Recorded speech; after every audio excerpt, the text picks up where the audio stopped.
Hi, and welcome back to Basement Backgammon. On this episode, we're going to be looking at a 1970s vintage lucite board that was manufactured by persons unknown, but the seller who I bought this from told me that they bought it in a casino in Las Vegas in 1978, which makes perfect sense considering the construction, considering the patina, considering just what was happening in the backgammon world in the late 70s. It would make sense that a casino might sell this. There are no maker's marks on this whatsoever, which is unfortunate. However, the bottom, I just wanted to show you, has these 4 feet that are glued on that are original. Which actually kind of makes it nice because the board now slides around almost like it's on wheels. It slides very easily on a table. But not so much that it's going to move while you play, but enough where you can move it around. The board is, like I said, lucite all around. This is cloudy lucite. And there is clear lucite over here. The points are floating. They're actually underneath. I think it's hard to see. I think you might be able to see it here. Yeah, you can see the points are underneath this lucite top. But they are, let's see if I can see it. You can see, yes, that the points are actual pieces of what I assume might be marble or lucite that's been colored. You can see that there's actual thickness to it. Can you see that? Yeah, you can see here. There's actual thickness underneath the glass. There you go. There you go. I think you can see that. That there's height to it, that there's depth to it. So the way this was constructed is there is a cloudy lucite base. They put these points in, and then they put this piece of lucite on top all around to hold the points in. And I'm sure these were probably glued down as well. And this is your board. It is not greatly constructed. It's not terrible, but as you can see, there's a notch for the top piece of glass. I want to call it glass, but it's not. It's plastic. And over time, either cigarette smoke or just dirt or whatever has discolored it. This idea in the 70s of having this white lucite or plastic has not aged well. I'm sure it looked amazing in 1978. There are cutouts here for checkers. There's a cutout for a 30 millimeter cube right here. There's a cutout here also for checkers.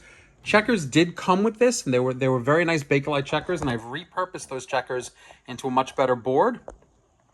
So instead, for this video, I'm going to use these checkers, these 1.5 inch checkers, which I have lying around, which are not in a board at the moment, just to show you kind of what they look like. And they would fit into this.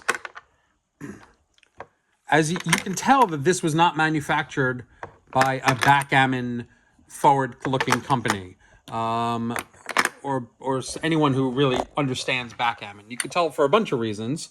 Number one, it's lucite. Hard surfaces are not appreciated by Western players.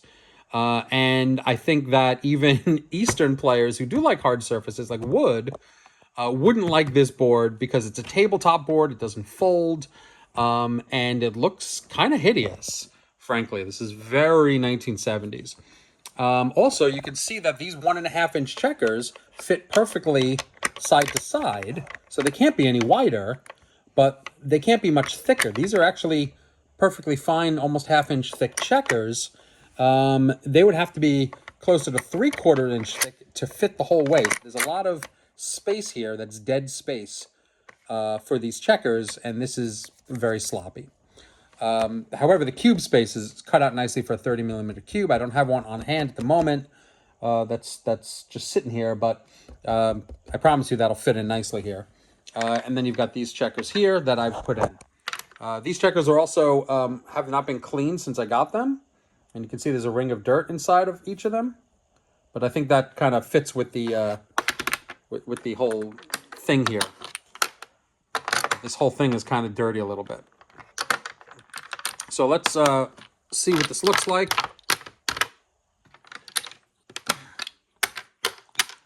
It doesn't look bad And it doesn't look terrible with the checkers, but you'll hear in a second the sound is quite loud. You can already hear as I'm stacking the checkers up that the sound is quite loud.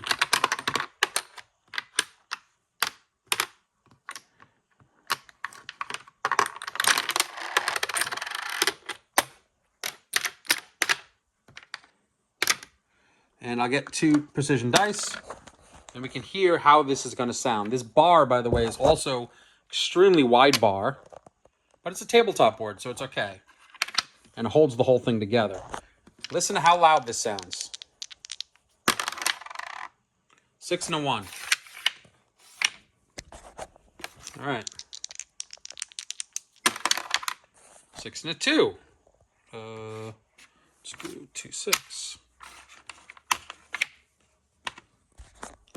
So lucite is not my preferred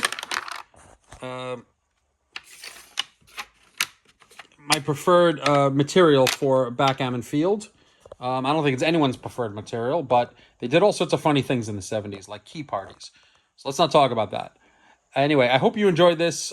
This is my lucite backgammon board from 1978 from some casino in Las Vegas. Talk to you next time.